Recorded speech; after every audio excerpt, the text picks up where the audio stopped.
네, 안녕하십니까. 오늘은 고등학교 1학년 아이들의 명제를 갖고 왔어요. 선생님이 개인적인 일로 한 일주일 정도 영상을 올리지를 못했네요. 자, 다시 시작하도록 하겠습니다. 오늘은 선생님이 컨디션이 별로 그렇게 좋지 않아서 바로 시작을 하도록 하겠습니다. 자, 이제 계약을 하셨으니까 다시 열심히 하시기 바라고요. 자, 명제입니다. 명제라고 하는 것은 참과 거짓을 판단할 수 있는 것을 명제라고 하죠. 기준이 명확해야죠. 집합하고도 똑같습니다. 기준이 명확해야 되고, 이건 참이야, 이것은 거짓이야로 판단할 수 있는 것을 명제라고 하죠. 그래서 이 명제 중에서 거짓을 명제를 고르세요 라는 말이죠. 오늘 가져온 명제들은 좀 쉬운 명제들로 갖고 왔어요. 1번입니다. 루트 5는 무리수입니다. 당연히 루트 5의 값은 무리수죠. 당연히 1번은 맞는 참인 명제가 될 것 같고요. 정사각형은 평행사변형이다 라고 되어 있죠. 자, 당연히 맞죠. 이유는 사각형, 중학교 2학년 때 배우시죠? 사각형의 성질을 해서 사각형, 그 다음에 평행사변형, 그 다음에 죄송합니다, 사다리꼴이죠. 사각형, 사다리꼴, 그 다음에 평행사변형. 평행사변형이 직사각형과 마름모로 나눠지고 두 개가 당연히 정사각형이 됩니다. 자, 이 관계를 아시면 정사각형은 평행사변형의 내용을 갖고 있기 때문에 맞죠? 3번입니다. A가 B에 포함되고 B가 C에 포함되면 A는 C에 포함됩니다. 거의 3단노법에 관한 내용이죠. 따라서 A는 B에 포함되고 B는 C에 포함되니까 당연히 A는 C에 포함됩니다. 3번 맞는 명제입니다. 자, 4번입니다. X가 무리수입니다. 그럼 루트 3X도 무리수입니다. 라는 것은 얘는 거짓입니다. 이유가 뭐냐면 안 되는 이제 반례라고 하죠. 반례를 띄우는 건데 x가 무리수입니다. 그럼 x에다가 루트 3을 집어넣어 볼게요. 그러면 루트 3x도 무리수다 라는 얘기인데 x에다 루트 3 집어넣으면 얼마죠? 당연히 루트 3에서 루트 3을 곱하니까 이것은 3이 되죠. 3은 유리수가 나올 수도 있죠. 한마디로 이제 하나라도 안 되는 거를 찾아내시면 됩니다. 이게 반례라고 하죠. 이 반례에 의해서 x가 무리수이면 x가 루트 3이면 루트 3x는 무리수가 아니라 유리수도 나올 수도 있기 때문에 당연히 4번은 거짓인 명제가 될 것 같습니다. 뭐 어렵지는 않죠. 기본이니까요. 전체 집합은 1부터 10일까지 들어가는 숫자고요. 전제 조건이 P라고 하는 놈은 X는 4보다 작고 또는 X는 7보다 크거나 같습니다 라는 아이인데요. 부정 P입니다. 부정이죠. 4보다 작고요. 7보다 크거나 같습니다 라고 하는 범위에 부정을 하고 싶습니다 라고 하면 이 부정은 당연히 4부터 7까지 사이를 형성하시게 되겠네요. 4부터 7까지 사이를 형성하시게 되는데 처음에는 4의 범위에는 는이 없으니까 부정은 당연히 는이 있을 것이고요. 7에는 는이 있으니까 부정은 7에는 는이 없을 겁니다. 따라서 이 범위에, P의 범위에 부정은 4부터 7까지 사이 범위를 형성하시게 되겠습니다. 4부터 7 사이의 숫자죠. 들어갈 수 있는 숫자는 4, 5, 6이 될 것 같고요. 이 숫자를 가지고 뭐 합하세요, 뭐 곱하세요 라는 것은 여러분들이 이제 하시면 되실 일이겠네요. 그렇게 어렵지는 않죠. 제가 아까 말씀드렸다시피 오늘 갖고 온 문제들은 좀 쉬운 축에 속하는 아이들이다 라고 말씀을 드렸습니다. 자, 또 P와 Q를 만족하는 집합 PQ가 있고요. P가 Q로 가는 아이가 참입니다 라는 명제입니다.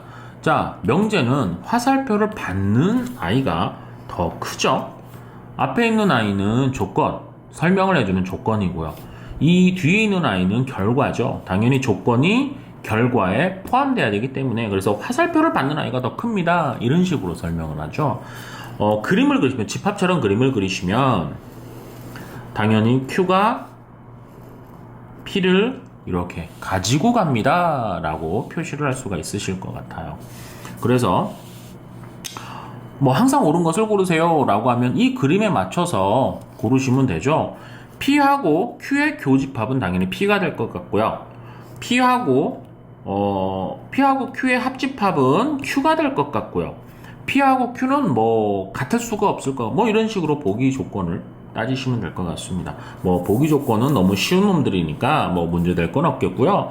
이 느낌만 파악을 하셔서 이걸 보시고 답을 맞는 것만 체크하시면 되실 것 같아요. 오늘은 너무 쉬운 것들만 갖고 왔는지 속도가 조금 빠르게 나네요. 이번에는 뭐 필요 충분 조건에 대한 내용인데요. 이 내용은 어차피 선생님이 조금 쉬운 아이로 갖고 왔기 때문에 이건 3단 논법에 대한 내용이죠. 자, P가 Q로 가는 게 참이고요. 부정 P가 R로 가는 게 참입니다. 여러분들 명제, 역, 이, 대우를 배우죠. 근데 이는 여러분들한테 없어져서 배우질 않습니다. 그래서 명제, 역, 대우를 배우는데 명제가 참이면 무조건 대우도 참이고요. 명제가 거짓이면 대우도 거짓입니다. 명제와 대우는 짝꿍이죠. 명제가 참이면 역은 참인지 거짓인지는 잘 모릅니다. 문제에 따라서 틀릴 수가 있기 때문에 짝꿍이라고 보실 수가 없으세요. 그냥 명제와 대우는 짝꿍이다 라는 것만 알아두시면 될 것 같습니다. 역은 위치를 바꾸는 거고 대우는 위치를 바꾸고 둘 다 부정하는 걸 대우라고 하죠. 뭐 이런 기본은 아시고 있다라는 가정하에서 설명을 합니다. 자, 그래서 명제 P에서 Q로 가는 것도 참이고요. 부정 P에서 R로 가는 것도 참이죠. 이게 둘 다 항상 참이면 이 아이의 대우도 항상 참이기 때문에 대우도 써보시는 게 좋죠. 당연히 위치를 바꾸고 둘 다 부정하시면 됩니다. 위치를 바꾸고 둘 다 부정하시면 됩니다. 이게 대우죠. 그럼 4개가 항상 참인데 여러분들 알다시피 3단 논법에 의해서 연결이 되는 아이를 찾아주시는 게 제일 좋습니다. 여기 3단 논법에 의해서 여러분들한테 이제 연결이 되는 걸 찾으시면 되겠죠. 뭐 보기는 중요한 건 아니고요. 그냥 뭐 여기서 부정 R은 P로 갑니다. 근데 P는 Q로 가죠. 그러니 부정 R은 P로 가고 P는 Q로 가니까 부정 R은 Q로 갑니다 라는 아이가 만들어지게 될 것 같고요. 뭐 부정 Q는 P로 가고 P는 Q로 갑니다. 얘가 일로 갑니다. 자기 자신으로 갈 수는 없습니다. 그리고 이 아이의 대우가 이 아이였기 때문에 2개를 또 3단 논법으로 연결을 할 수는 없고요. 뭐 여러분들한테 나와서 연결이 되는 아이를 잡아내시면 될 것. 3단 논법에 의해서 하나는 잡아냈죠. 당연히 이 아이의 다시 대우도 참을 수가 있어서 당연히 명제에서 자신의 대우는 3단 논법이 안 된다고 했습니다. 그래서 부정 R에서 Q로 가는 것은 부정 Q에서 R로 갑니다 라는 말하고도 똑같은 거기 때문에 당연히 뭐 답을 찾을 수가 있습니다. 뭐 이런 식으로 잡을 수 있겠죠. 3단 논법에서 연결이 되는 아이를 잡아내시면 되는 문제입니다. 뭐 그렇게 어렵지는 않을 거예요. 마지막 문제요. 필요 충분 조건이죠. 여러분들한테 P에서 Q로 가는 명제가 참이면 충분 조건, Q에서 P로 가는 조건이 맞으시면 필요 조건, 둘 다 맞으시면 필요 충분 조건입니다 라고 판단을 합니다. 이 문제에 대해서는 뭐 맞고 틀리는 거에 대해서는 여러분들이 한번 판단을 해보시는 문제라서 선생님이 해드릴 만한 문제는 아니라고 생각을 하는데 그래도 여러분들한테 한번 설명을 해보도록 할까요? 충분 조건만 찾아보세요 라는 거죠. 필요 조건은 아니다 라는 거죠. 한마디로 이렇게 쏘는 것만 참이다 라는 아이죠. 명제는 전 시간에 말씀드렸다시피 항상 앞을 타켓을 보는 겁니다. P입니다. 절대값 X가 1보다 큽니다 라는 말은 X는 1보다 크고요. X는 마이너스 1보다 작습니다 라는 이 내용이죠. 이 내용이 Q에 포함이 되면 맞으면 참이고요. 충분 조건이고요. 아니면 충분 조건이 아닌 거죠. X는 1보다 크고요. X는 마이너스 1보다 작습니다. 뭐 1보다 크면 2, 3, 4, 마이너스 1보다 작으면 마이너스 2, 마이너스 3 뭐 이런 아이들인데 그 아이들은 1보다 큽니다 라는 조건이니까 1번은 아니라는 말이 될 것 같고요. 자, 2번입니다. X제곱과 Y제곱이 같습니다. 이 말의 의미는 X랑 Y랑의 값이 서로 같고요. 부호도 같다 같고요 라고 말할 수가 없습니다. 왜 그러냐면 숫자가 같다라는 얘기죠. 제곱을 한다는 말은 만약에 플러스 2와 마이너스 2를 제곱을 해도 똑같이 4가 되기 때문에 x랑 y에는 숫자가 같지 부호가 같다는 얘기가 아닙니다.